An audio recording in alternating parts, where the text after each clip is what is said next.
亲爱的朋友们，欢迎来到微光夜读。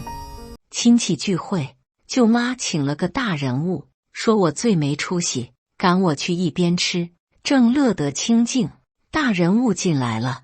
夫人，他吃惊地看着我，不敢上主位，一边端着碗坐在我旁边的小凳上，一边打电话汇报：穆总，夫人在相亲，对方给他介绍的是个4年离了3次婚的渣男，关键是夫人还不能上桌吃饭。我那护犊子的男友听后立马炸了。在哪儿？我马上到。接下来开始我们本期故事，记得点击订阅并开启小铃铛。大年初一，外婆一家齐聚一堂，我和我妈将饭菜端上桌后，舅妈招呼道：大家稍稍等一等啊，周总马上就到了。仿佛忙活了大半天准备饭菜的是他一样。我妈自从和我爸离婚，住回外婆家之后，她就对我妈和我百般看不顺眼。今天这顿饭还是我妈和我一起张罗的，外公外婆、舅舅舅妈、表哥表妹都落了座之后，才发现位置只剩下3个了。舅妈看向我，笑笑，等下你去茶几上吃。论年纪，我比表妹大；论功劳，今天我准备的饭菜也不该是我不上桌。之所以让我去，是因为我和我妈寄人篱下，没人撑腰。我还没应声，她连忙又连珠炮补了一句：这里就属你最没出息，在公司做个小职员，又不会说场面话，大过年的不贬低我就少了个节目似的。我刚想开口对，我妈连忙拉了拉我衣角，朝我使了个不要使性子的眼色。算了算了，照顾我妈面子，亲戚之间有摩擦，用尽全力往下压，降血压。我看了一眼矮茶几，它离沙发有点远，要在那边吃饭得坐矮矮的小凳子。好在茶几正对着电视。行，我有密集恐惧症，不能靠近心眼多的人。我说，我原以为坐那边电视机一响就不用听他们攀比，更不用听他们挤兑了。可我算盘打错了，我才刚坐下呢，只听得舅妈声音高亢地笑着：小吴、小李，你们来了，快，小黎，过来，先和小李聊聊天。正在炫砂糖橘的我被 Q 到了，笑笑，你这丫头怎么就只记得吃呢？舅妈给你介绍了个对象。对呀，吴哥可好几次向我问了你的号码呢。表妹苏黎帮腔，吴哥可喜欢你好久了。吴一帆是我们小镇上有名的花花公子，4年里结了3次婚，也离了3次，3个孩子全判给孩子的妈了。听说到现在一直没断过女朋友。苏黎这个心机女，言外之意是在提醒大家，我和吴一帆是一类人。我妈一看他们介绍的是吴一帆，脸色都变了。舅妈见我脸色不对，斜我一眼，转头打着哈哈：小吴，让你笑话了，这丫头从小没规没矩的，这不，没爸爸没人叫，这大过年的自己还先吃上了。谁没爸爸？你才没爸爸！我终于忍不下这口气，开对了，舅妈，你看鱼都摆桌上了，赶紧吃几口，我看你挑刺是个高手。我吃个砂糖橘怎么了？我客客气气对你，是希望你能用同样的方式和我相处，不是让你表演什么是得寸进尺。言笑笑，你这没教养的。他还没骂完，外公拐杖狠狠一跺，清了清嗓子：我妈说的也没错啊，客人来了都不打声招呼，表姐最基本的礼貌总要有的吧。表妹苏黎白了我一眼，嘴角不屑地撇了撇：苏黎，你新公司卖水管的吗？我一本正经地问。啊，她没反应过来，张着嘴，看起来和小时候一样傻。管那么多，他好一会儿才反应过来我在骂他，脸色一阵红一阵黑。好不精彩，介绍全镇有名的大渣男给我，害我还要感恩戴德，笑死！吴一帆见我牙尖嘴利，笑嘻嘻地凑过来，笑笑。没想到几年不见，出落成大姑娘了，现在这么漂亮了。你额上的疤怎么现在弄得这么好看了？说起这个疤，还有苏黎的功劳。那时候我们才10来岁，我和木硕在山坡上玩，他在我背后推了一把，我滚落山坡时，额头被树枝给拉了一道深深的口子。木硕为了将我拉起来，自己也滚进了深坑里，一直到半夜，家人才将我俩找到。后来伤口好了，疤却一直没消除。年前我去闻了一支梅花，恰到好处地盖住了原来的疤痕。今晚上和哥出去看个电影，听说交换人生不错，不去。我看着他搬了小凳子往我身边挤，连忙往一旁撤。吴一帆，你可真厉害！他以为我在夸他，乐颠颠的。今晚哥请客，带你出去玩。我不动声色将椅子又往后撤了老远，笑眯眯地说：年纪轻轻就知道用脸吓唬人。吴一帆脸色立时就拉下来了，我蓄势待发，准备开跑。吴一帆的拳头已经硬了，青筋暴起，大人物却走了进来。哎呀呀，周总新年好！周总您来上座。全家人都齐齐站了起来，就连我外公外婆也配合着。吴一帆显然也是认识周总的，连忙也凑上前去打招呼。只有我，因为解除了被揍危机，还坐在小板凳上继续炫砂糖橘，给苏黎介绍工作的。关我什么事？苏黎从小到大害了我那么多次，我没搅局已经是最大的修养了，终于可以开饭了。在他们热烈吹捧苏黎的时候，我默默起身去厨房装了一碗饭，加了点没上桌的菜，坐回矮茶几前，打开电视，开始屏蔽一切炫饭。只听得一道惊讶的声音传来：夫人。嘈杂的人声顿时安静了，电视机里海绵宝宝叫章鱼哥的声音渐渐的异常清晰。我诧异地转过头来，却见周总端着碗正向我走来。夫人，您怎么不上桌？周总，您认错人了。舅妈和苏黎连忙跟过来，还不忘介绍一下我。这丫头从小有人养没人教，见人连叫人都不会。这不，刚才她相亲对象进来时也一声不响呢。就是，没有爸爸教的人。初高中时候我们全班都不喜欢他，这么多年了还是这么不讨喜。靠，又阴阳我爸妈离婚。我怒了，可脸上却笑嘻嘻的。舅妈，苏黎，我小时候被狗咬过，你们现在这样子，我好害怕哦。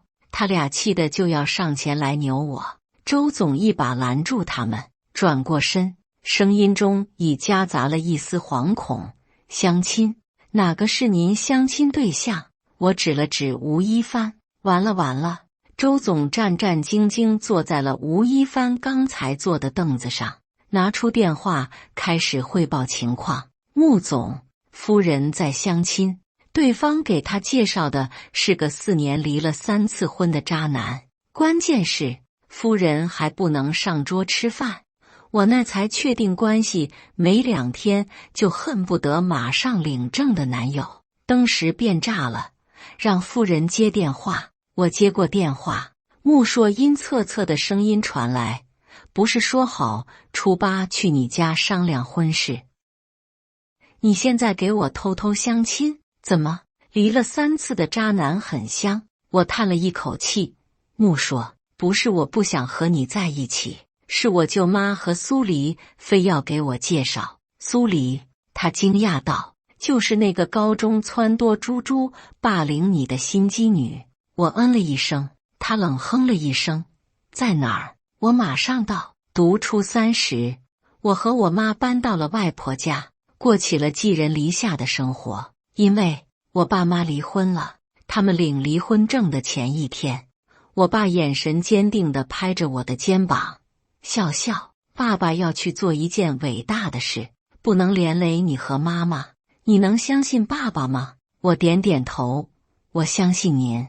他笑了，抱了抱我，记得爸爸以前教你的，人应该为自己的理想和信念活着，闲言碎语不能打倒一个真正的勇士。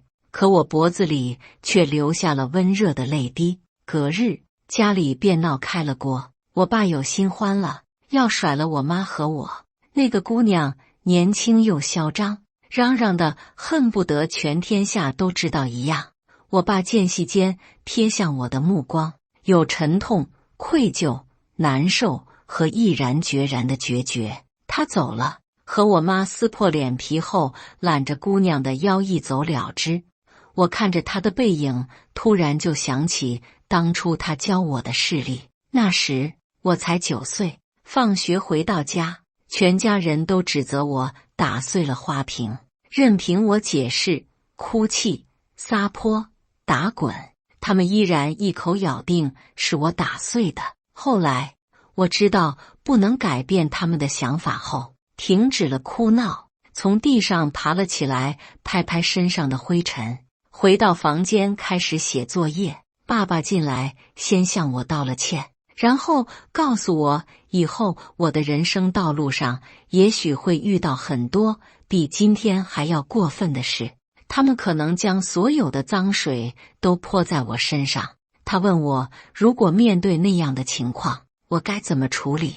我似懂非懂地说，做好自己该做的。他摸了摸我的头，将我紧紧搂在怀里，呜呜地哭了，笑笑，爸爸对不起你，但你要相信，爸爸永远爱你。他们都说我爸是个渣男，只有我不信。那个走在坡上见人拉3轮车也要推一把的男人，那个将流浪狗抱回家好好照顾的男人，那个曾经对背叛深恶痛绝、狠狠臭骂渣男的男人，他自己怎么可能是渣男？1月后传来了他的死讯，我妈将自己关在房间里，压抑的哭得眼睛红肿，出了门却要强撑着笑告诉大家，渣男活该，真是现世报。仿佛自己真因为我爸的死而感到很开心似的。搬到外婆家后，苏黎就常常以我是渣男的女儿为由挤兑我、贬损我，甚至陷害我。其实我知道这不过是个借口，他嫉妒我成绩比他好，因为我曾经看见他悄悄将我只扣了3分的英语试卷给撕成碎末。第2天上课时，老师让我们拿出试卷，我拿不出来，他在一旁说，老师，严笑笑昨天晚上将试卷撕了，他说他的英语作文写得那么完美，老师为什么要鸡蛋里挑骨头扣他3分？不得不说，他在耍心机方面是个天才，小小年纪就知道我们英语老师多疑。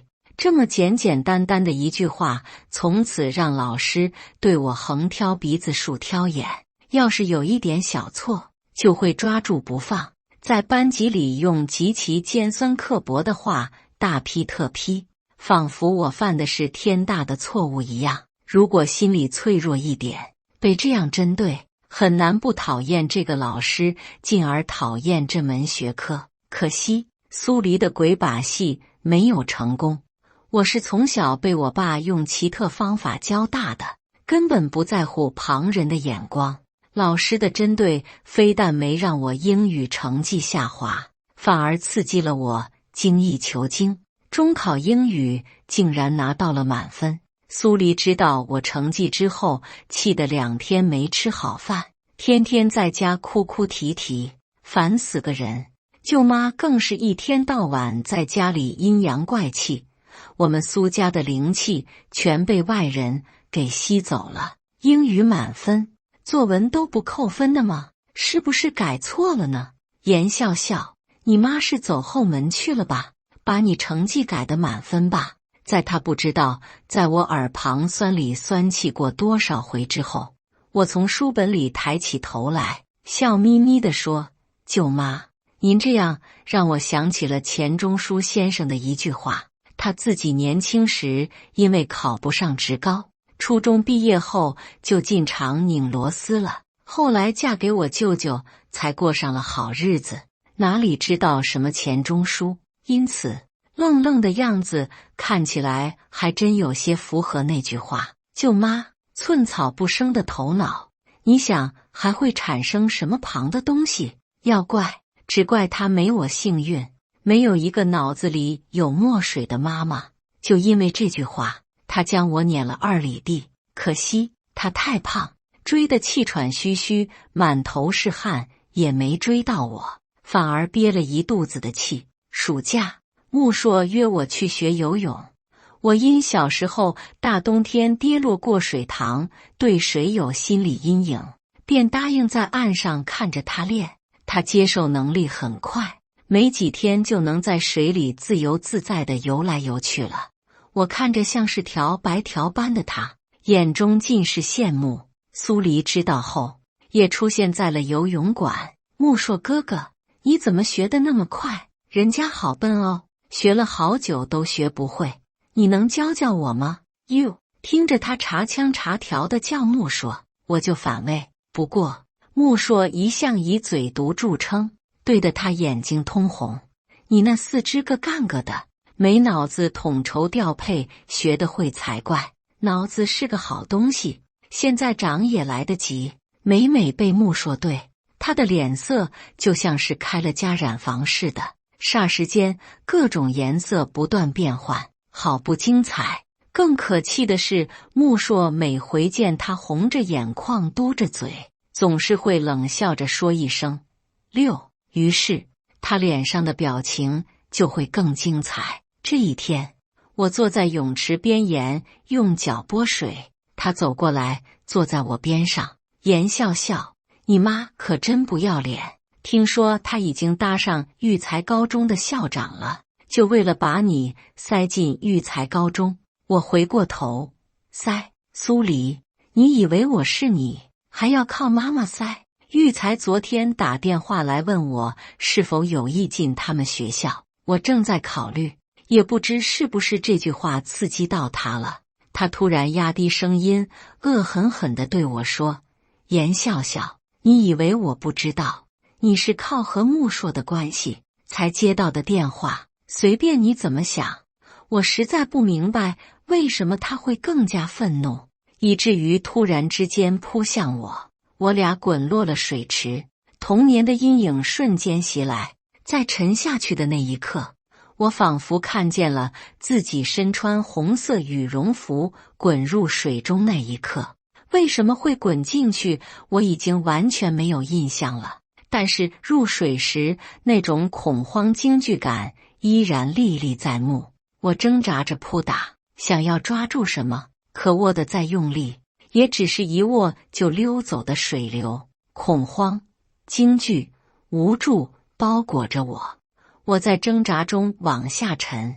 一道身影向我游来，他绕到我背后，胳膊圈住了我。醒来时，一个人正对着我吹气，他的唇比我暖多了。我睁大眼，看着他即将又一次俯下。他见我醒来，抹了一把自己额上的水珠。6，坐在水池边都能掉进去。说完，他朝一旁的苏黎扫了一眼。为什么要和他坐在一起？几年前掉下山坡，还没让你长记性？不需要我解释，他已经将责任全都推到了苏黎身上。苏黎浑身湿淋淋的，眼神怨毒地盯着我。一把甩开旁边询问的救生员，滚！严笑笑，你真讨厌，讨厌我的人多了，你算老几？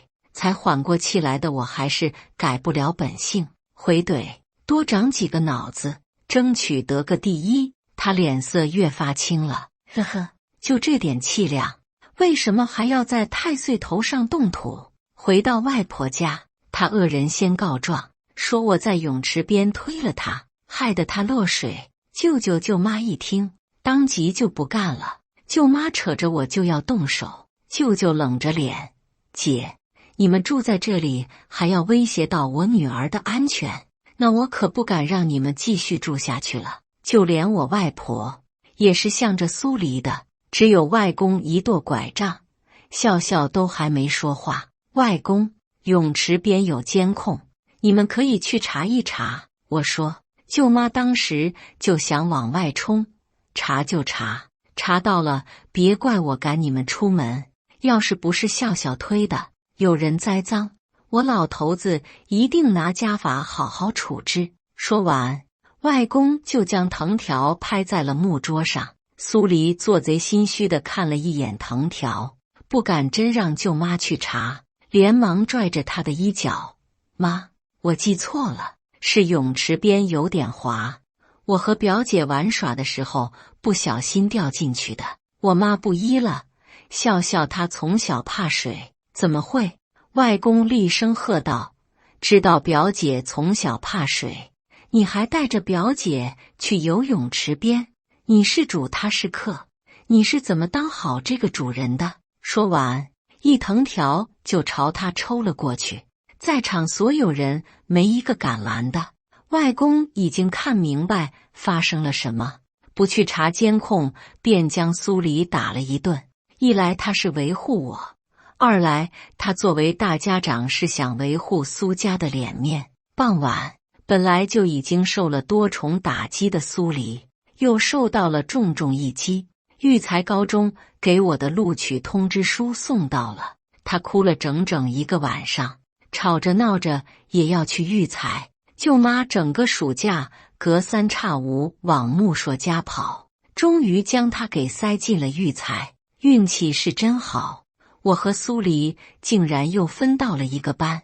育才除了领航班45名同学是挑选了尖子生组成的之外，其余所有班级都按成绩轮流平均分配。苏黎因为是塞进来的，变成了我们班的第45号同学，而我则是2号。虽然是2号，但我知道我的总成绩大概要排到全校100名左右了，因为我们有24个普通班。高一一开学，我便玩命的学，就是为了哪一天能不和苏黎同一个班。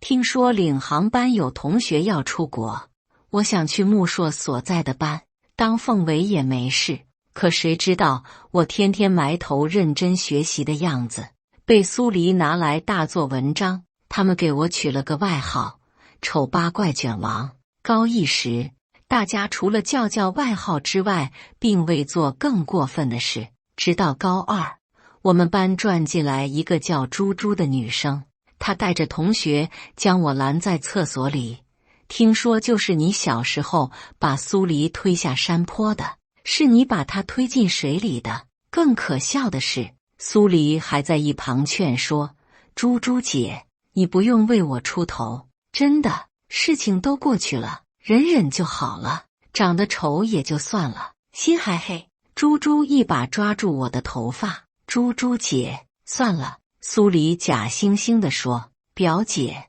你快点向猪猪姐道歉啊，就说以后再也不欺负我了，再也不使坏了，再也不恶毒了。”呵呵，怎么会有人无耻到这种程度？我知道这时候再也不能像爸爸说的那样做好自己了。言语我可以当作没听见，但行动我不能忍。我豁出不要命的架势，狠狠揪住了猪猪的头发。擒贼先擒王，几个女生一起上前对我拳打脚踢，但我却只往猪猪一个人身上招呼。小时候爸爸教给我的一些防身动作，在对方人多的情况下根本无济于事，我只能拼力气，拼气势，拼谁更不要命。最后的结果2败俱伤，我伤得更重。第二天，猪猪几人被全校通报批评，校长亲自发话，如果再有下次开除学籍，不管是谁。不过我不要命的态度倒也让猪猪忌惮了几分，没事他不正面和我刚了，倒是暗戳戳的小动作不少，把我的课本扔掉，在我桌子上写傻成，在我凳子上涂红色颜料。我拼命的学，终于在高二第1学期的期中考试后得到了全校第45名。领航班有个同学出国留学了，顺理成章，我进了领航班，成为了木硕的同班同学，也成为了他们班的最后1名。领航班的班主任是个御姐，她拍拍我的肩膀，只要转到我班上，你只管搞好学习，其他都不用管。我原以为她所说的只是鼓励我的话，没想到在接下来的半个学期，我竟然真的只用学习。苏黎和猪猪竟从未在领航班附近出现过。寒假前2天，班主任生病住院了，猪猪和苏黎带着人将我堵在了楼梯口。严笑笑，你以为靠你妈巴结校长进了领航班就真是领航班一员了？像你这样的丑八怪，走到哪里都会被人嫌弃，被人看不起。严笑笑，你去了也是领航班的耻辱，永远当你的倒数第1去吧。难怪你叫笑笑，因为你本身就是个笑话。只要对方不动手，我都能把那些难听的话当成狗吠。我推开挡在我面前的苏黎，不挡道，背着书包淡定地下楼，一直到出了楼梯口的时候，才听到苏黎大叫一声：严笑笑，你骂我狗？我可没骂，是你自己说的。他发了疯地追上来，在看见我身边站着的人时，瞬间便收敛了张牙舞爪的气势。木硕哥哥，你怎么也在？木硕冷冷地扫了他一眼，川剧变脸。6. 苏黎，我劝你别惹我同学。期末考试那天，我吃完早饭便匆匆回到座位上复习。木硕回来时疑惑地看了我一眼，怎么，数学也需要复习？他总是这样，随口一句话就能让我心梗。因为我刚转来领航班不久，功课门倒数第1，他常常表示不能理解为什么我那么用功，成绩却那么差。我有些沮丧，大考小考都是倒数第1，什么时候才有点进步？我知道自己比不上他们，毕竟领航班的同学汇聚了全校的尖子生，因此更知道要笨鸟先飞，所以我尽可能的利用更多时间学习。只是昨天晚上楼梯拐角处，苏黎和猪猪说的那些话太难听，我想要证明点什么。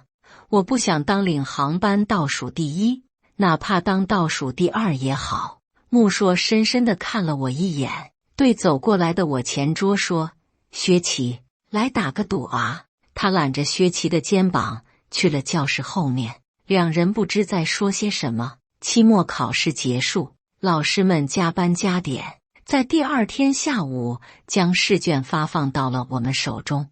老师狠狠地批评了木硕和薛琪，因为他们俩的分数比我还低，这怎么可能？休业式结束后，有同学问他俩满不在乎地说：哦，我们打赌，谁更接近520分。我不知道他俩打赌的事和我当初那句抱怨有没有关系，毕竟我是领航班的丑小鸭，不敢奢望白天鹅们为我停下脚步。他们的赌局以木硕520，薛琪521分，木硕1分不差胜出为结局。我们仨因为是全班倒数前3，被留下来打扫卫生。结束后，薛琪将他的试卷递给了我。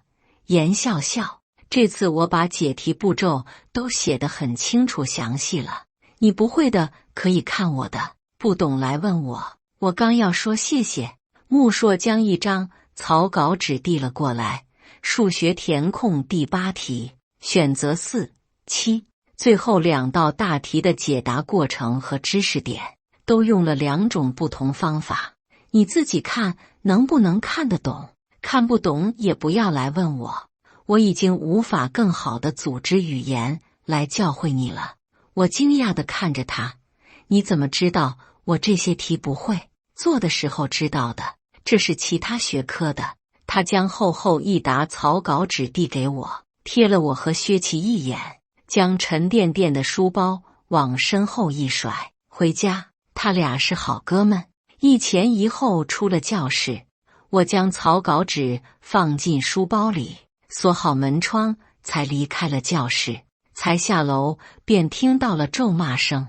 严笑笑，你可真是和你妈一个样，贱坯子！这才进领航班不到1个月呢，竟然就勾搭校草学神，争着为你考低分，不要脸！也不照镜子看看自己有多丑。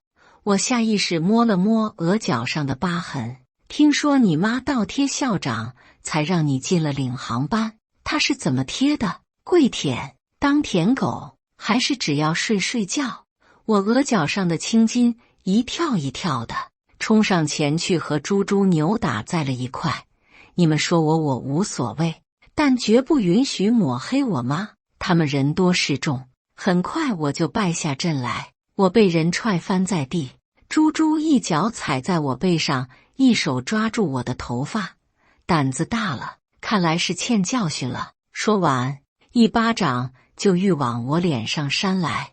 我趁势抓住他的手指，用力一弯，只听得咔咔2声，他哀嚎的声音响起。我借此翻身挣脱，他身边的几个同学却叫嚣着：严笑笑，你找打，打都打了，还说什么找打？几人齐就要上前来追我。突然一道影子一闪，其中一人被砸得往前一扑，哎呦！一看竟是木硕的书包。什么时候我们学校也有校园欺凌了？木硕说他们很怵木硕，因为木硕他爸是校长。育才高中是市里最好的私立高中，校训其中一条就是遵纪守法，不允许有校园欺凌现象，如有违反者，开除学籍。他们转身就要开溜，木硕哼了一声：我让你们走了吗？以猪猪为首的几人只得站在原地不敢动弹。猪猪大概被我舌脱臼了，捂着手指疼得直吸气。那天你们说的话我都听见了，你们说他是领航班的倒数第一，现在领航班的倒数第一就在你们面前，来取笑我吧。我惊诧看向他，原来这就是他和薛琪打赌的原因。他以总分520分稳占倒数第一。严笑笑怎么进领航班的，你们自己心里不清楚？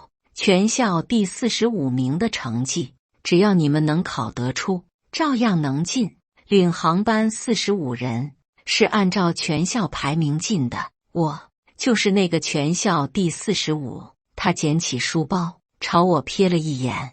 背后爱议论你的人，往往都是不如你的人。说着，他又冷眼扫了猪猪一眼，因为比你牛的人根本没空搭理你。心突然就暖了暖。他在说我比他们牛。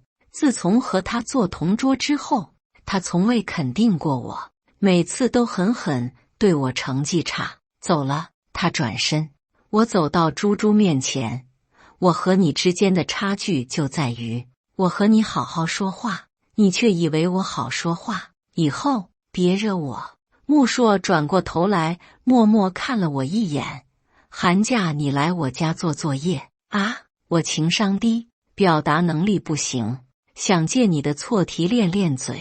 毕竟我实在弄不明白，为什么那么简单的题你会做错。当天晚上，学校发了通告，猪猪和苏黎因欺凌同学被开除学籍。从此，苏黎越发恨我。高2寒假结束时，我妈和我从外公家搬了出来，在外租了房子，结束了为期2年的寄人篱下生活。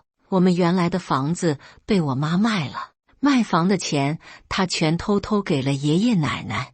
她一个人支撑我的辅导费用，便有些捉襟见肘。在我大学毕业之后，我妈又搬回了外婆家，因为我外婆得了阿尔茨海默病，需要人贴身照顾。舅舅舅妈都说自己很忙，没有时间来照顾。我妈说我已经能独立挣钱了，她不能不管自己妈妈，便辞了职住在外婆家，专门伺候外婆的起居生活。这半年，舅妈和苏黎将对我的恨全都加之在我妈身上，拿她当佣人。我好几次说让妈妈将外公外婆接出来，可她却认为他们跟着我们住出租房会受委屈，宁愿自己承受一切。这不，今天一大早起来准备了一桌饭菜，我见她辛苦，也在厨房帮忙，谁知道忙活了大半天，连个桌都不让我上，让我在矮茶几上吃饭。为了恶心我，还特意给我介绍了吴一帆。我坐在小板凳上没什么，只是苦了周总了。堂堂一个大公司总监，现在端着饭碗屈着膝也跟着我坐在小板凳上，关键是他还不敢动筷子。夫人，您去座上坐吧。我才不去嘞，外公外婆辈分大，我怎么能去座上坐？他愁眉苦脸地看着我。您这样，我怕等下穆总来了生气。他生他的气，关你什么事？我一碗饭扒拉完，站起来将碗放回厨房。他亦步亦趋，端着碗跟在我身后。要不是碗里有点菜，看起来倒有些像是讨饭的。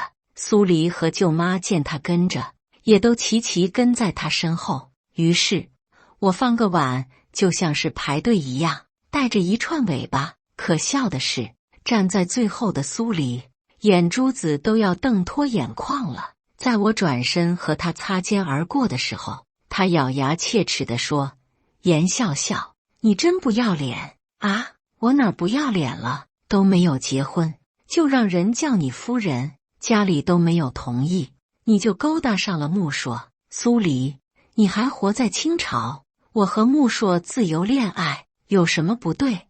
他命令公司上下人等叫我夫人，我怎么就不要脸了？倒是你，还是和以前一样，长个脑袋只是为了让自己看起来高一点。我正说着，只听得我口袋里传来一声6。苏黎惊讶地看着我，我拿出手机朝他笑笑，不好意思，刚忘挂断了，呵呵。你不是喜欢在穆硕面前装小白花吗？一次一次被他戳穿，还一次次伪装，智商低又心机重，想装还一眼被人看穿，其实想想还挺可怜的。我刚准备说要挂断电话，便听见穆硕又补了一刀，主要是会怕吓死人。他这话明显是在接我那句长个脑袋。苏黎愣是反应了好几秒才反应过来，脸色变得越发难看。我笑了笑，说了声6，开门，我在门口了。穆硕说毒蛇同桌要来了，哎，好怕他说出点什么惊世骇俗的话来。我要去开门，周总立马跑上前去，我去开。这舅妈反应过来，连忙比周总还跑得快。我来。话还没说完，他一脚踩住自己拖鞋，砰的一声扑在了地上，肥厚的肉抖了2抖，应该不疼吧？最后门是苏黎开的，一开门他就娇滴滴地叫了声穆硕哥哥。哎呦，那声音夹的呢，比我养的猫还会夹，我浑身鸡皮疙瘩都起来了。谁是你哥哥？我不是你哥哥。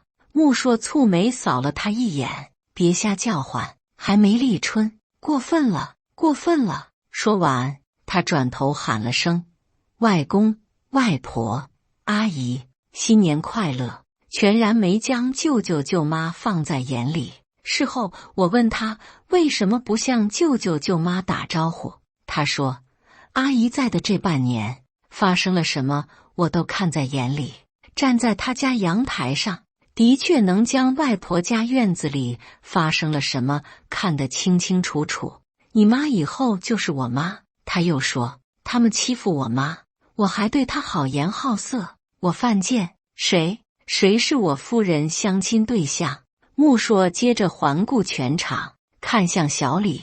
小李吓得连忙摆手：“不是我，不是我，我是苏黎的相亲对象。”小李一开口，苏黎立马怒了：“谁说你是我相亲对象了？”对，舅妈翻脸不认人。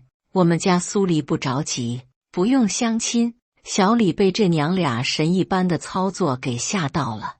阿姨，我和吴一帆一起进来的，现在吴一帆跑了，你怎么能说我是笑笑相亲对象？原来在周总打电话的时候，吴一帆就察觉不妙，赶紧脚底抹油跑了。你们这么做人，以后谁还敢和你家苏黎相亲？小李气得脸红脖子粗，愤怒地离开了。谁给我夫人介绍的对象？穆硕脸一沉，语气森森好不可不。谁知他刚说完，只听得他身后传来一声熟悉的女声：“外公、外婆、阿姨，新年快乐！”女人拎着大包小包，郁闷地瞪了穆硕一眼：“怎么回事呀你？叫我一个女流之辈拎这么多？听说自己未来老婆受欺负了，连东西都顾不上拿就空手上门了。”说完，他朝我挤了挤眼：“快，笑笑，给姐姐搭把手。”我连忙跑过去，敬畏地叫了声：“傅老师，新年快乐！”进来的不是别人，正是我高三的班主任傅年年。叫啥老师啊？叫表姐。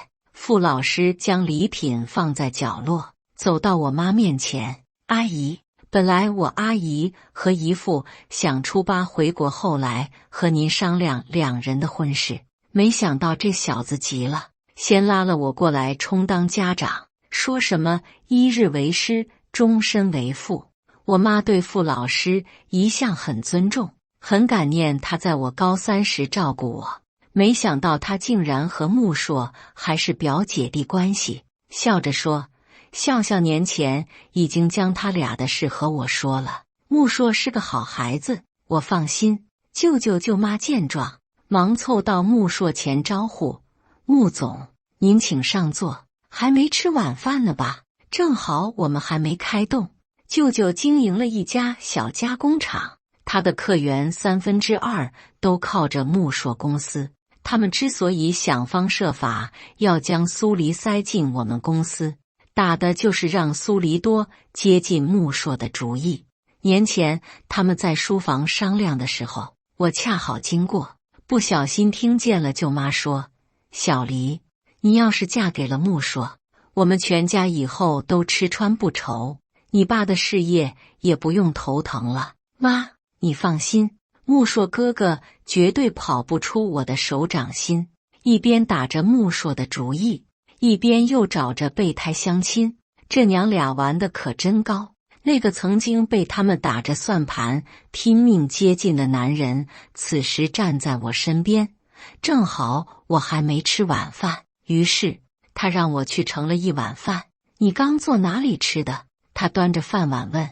我指了指矮茶几旁的小凳子，身高体长的男人屈着腿在那只小凳子上坐了下来。周总见状，连忙坐在了他身边。于是舅舅舅妈一脸苦笑地劝着：“穆总，这里不适合您坐，您还是去主位吧。”穆硕眉眼一冷，凌厉的目光盯着舅妈：“这里不适合我坐，那为什么适合我未婚妻坐？”穆硕又看向舅舅：“苏老板，您说这里适合笑笑坐吗？”舅舅一抹脸上的汗，尴尬笑着赔礼：“对不起，穆总，我们不知道笑笑是您。”这话什么意思？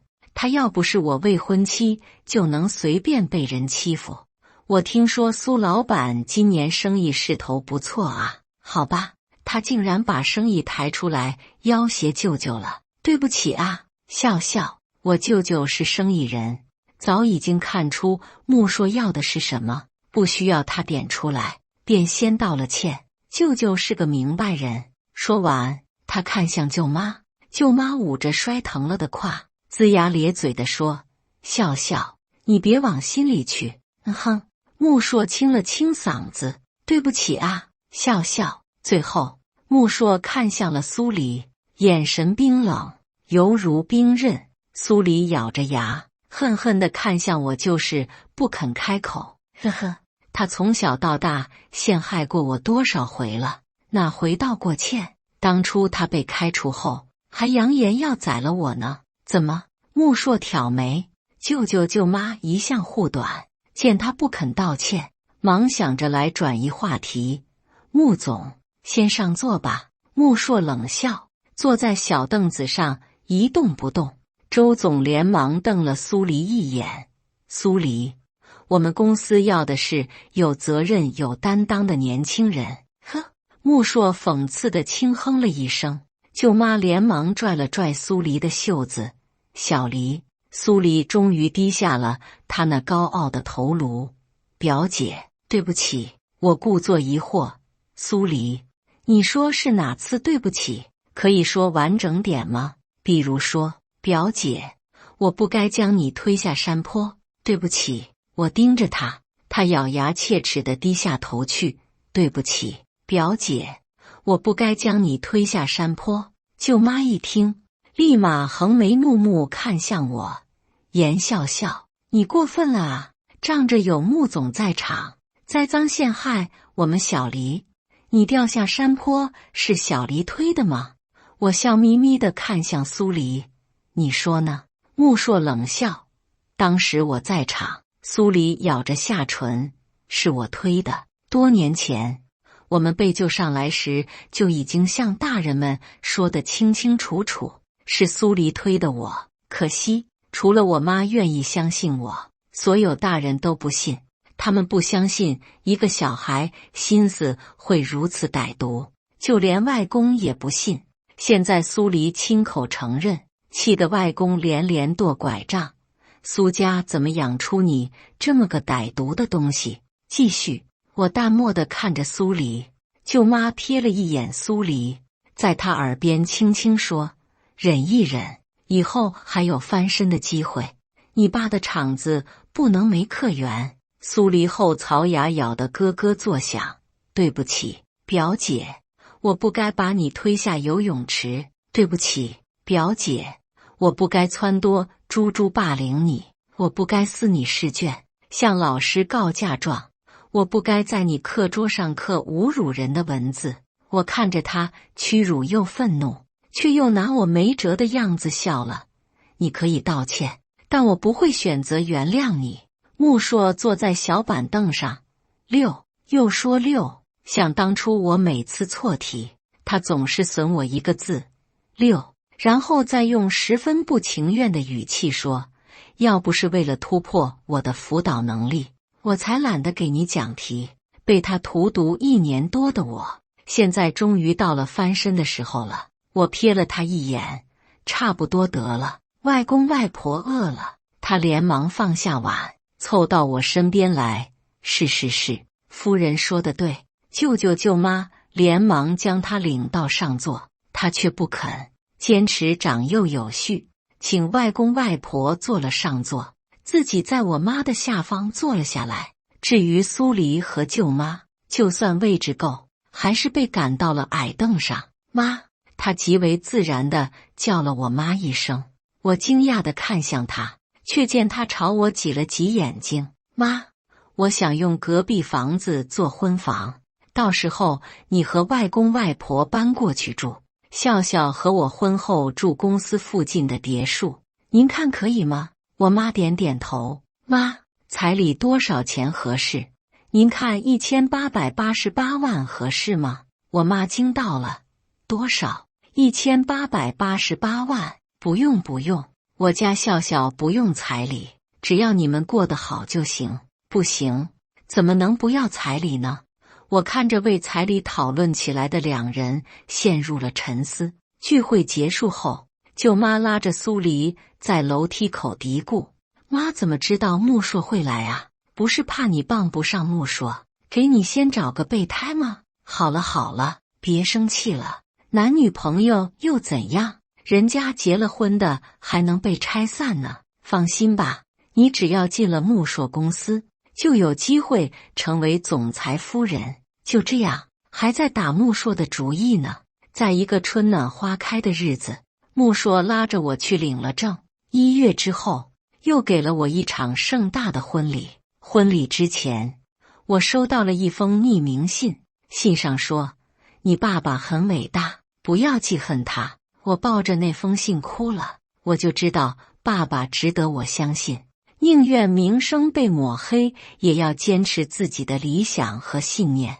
他是我心中的英雄，受他的影响，我才能在领航班那么多学霸的压制下，依旧努力向上，从未有过自暴自弃的想法。后来，苏黎成为了我们公司的前台，因为穆硕说这样他就可以每天都看到我过得有多幸福，并且恭恭敬敬向我打招呼了。每天，我和穆硕并肩走进公司时，苏黎都要90度鞠躬，并且露8颗牙齿微笑：“夫人早上好，穆总早上好。”穆硕坚持让他先叫夫人，以示公司上下对夫人的尊重。舅舅的工厂因为粗制滥造被质检人员给查出来，曾经倾斜给他的客源也都转移到了一个踏实的厂长那里。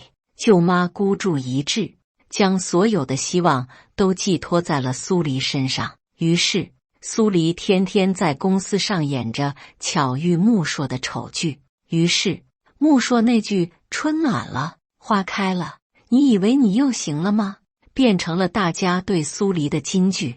员工们将穆硕对他的句子收集起来，出了一个小册子，名字叫《高手对人不带脏》。我们部门的李姐看不下去苏黎的做派，给他介绍了个男朋友。那天，那男人将玫瑰花送到前台的时候，正巧被我看见，原来竟是吴一帆。李姐火眼金睛，他俩真是绝配。于是，苏黎陷入了被吴一帆狠追，他拼命想要甩脱这张狗皮膏药，却甩不掉的痛苦境地之中。穆硕言笑笑番外，我和穆硕在一起是因为一次挑战。我和闺蜜2人共同经营了一个视频号，靠录真心话大冒险短视频积累了不少粉丝。为了在春节拉波流量，我们答应要完成粉丝投票最高的愿望，只是这愿望是让我亲一下老板。当时我们还不是男女朋友，这难度也太大了。尾牙宴那天好不热闹，宴会厅里摆了几十桌，我远远地看了一眼穆硕所在的那桌，有些紧张。不行就算了，闺蜜思乡安慰我，到时候和粉丝解释一下，他们也会理解，大不了流失掉几个钻牛角尖的粉。不行，都答应了他们，事到临头又反悔说做不到，会被他们看不起。我搓了搓手，跃跃欲试，毕竟他是我高3时暗恋过的人，亲亲脸也算是圆了自己一个心愿了。放心，等下会有个全公司员工一起过生日的活动，我趁熄灯时上，你悄悄拍好视频。因为心里装着事，我简直如坐针毡，时不时地扫穆硕一眼，好几次发现他竟也朝我看过来，目光幽深，仿佛已然看穿我的小心思。